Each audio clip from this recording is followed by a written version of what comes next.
Bonjour et bienvenue dans cette cinquième vidéo de la série Description microscopique de la matière consacrée à la stabilité et à la formation des ions.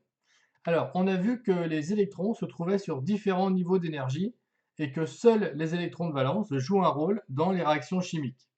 On va regarder une famille d'éléments particulière qui est celle des gaz nobles, qui avant s'appelaient les gaz rares. Alors pourquoi est-ce qu'on les appelait les gaz rares? Parce qu'on a eu beaucoup de mal à les découvrir et qu'on pensait qu'il y en avait très peu.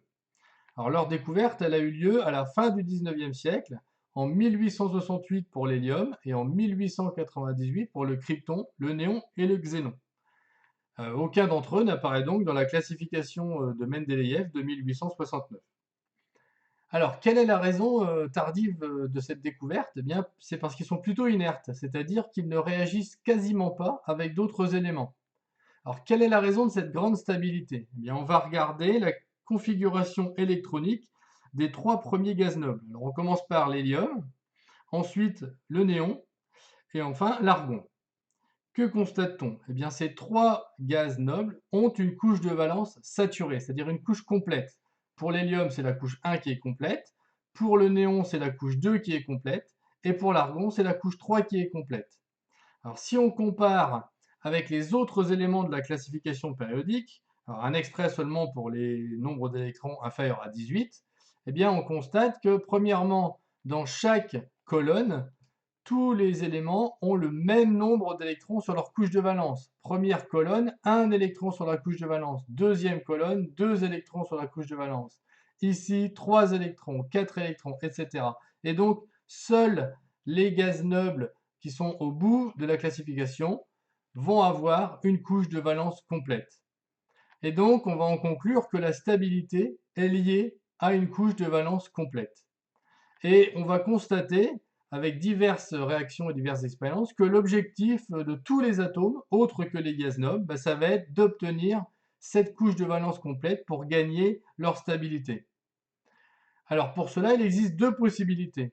La première, c'est de s'associer avec d'autres éléments pour former une molécule. Ça sera le cas étudié dans la prochaine vidéo.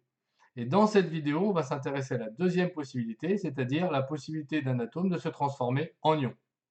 Alors on rappelle qu'un ion, c'est un atome ou un groupe d'atomes qui a gagné ou perdu un ou plusieurs électrons. Alors ici, on va s'intéresser aux atomes qui ont gagné ou perdu un ou plusieurs électrons, c'est-à-dire aux ions monoatomiques. Alors, premier exemple, on prend l'atome de sodium. Comme indiqué sur sa représentation ici, il comporte 11 protons, donc aussi 11 électrons.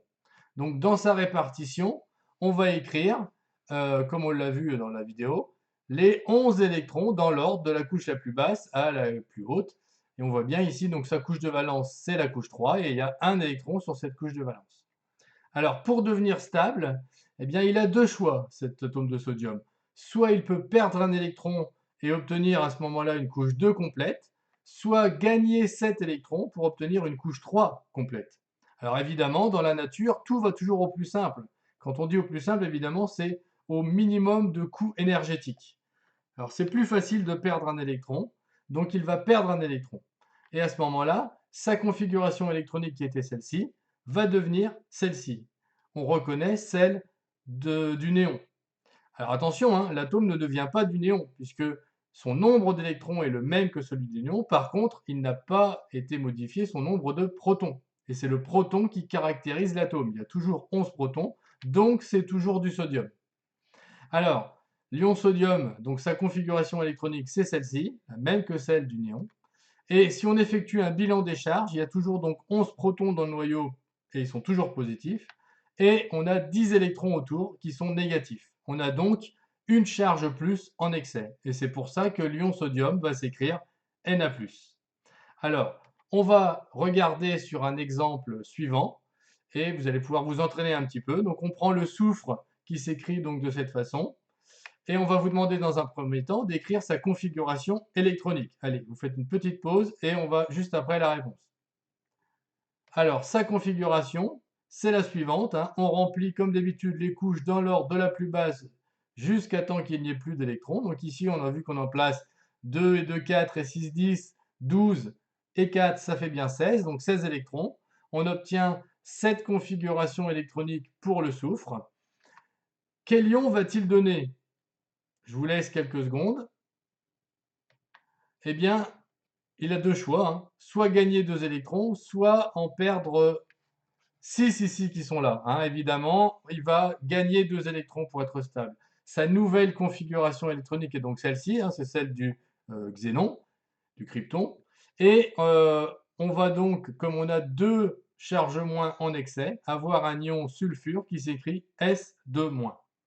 Alors, on va revenir sur la classification périodique. On a dit tout à l'heure que chaque colonne contenait le même nombre d'électrons sur la couche de valence. Et du coup, eh bien, les éléments qui sont dans une même colonne vont avoir le même nombre d'électrons à perdre. Ici, en l'occurrence, le sodium qui était dans cette colonne-là donnait Na+, le lithium va donner Li+, et l'hydrogène va donner H+. C'est le cas pour toutes les colonnes. Les atomes d'une même colonne vont toujours donner des ions avec la même charge. Alors ceux-là donnent un ion avec une charge plus, ceux-là vont donner un ion avec 2 charges plus, ceux-ci un ion positif avec 3 charges plus, ceux-là on n'en parle pas, on est entre les deux, il y a 4 électrons à gagner ou à perdre, ça se fait quasiment jamais. L'azote va donner, et le phosphore, 3 charges moins, oxygène et soufre 2 charges moins, fluor et chlore, une charge moins. Évidemment, ceux-là ne bougent pas car ils sont stables. Voilà, c'est tout pour cette vidéo. Je vous remercie. Au revoir.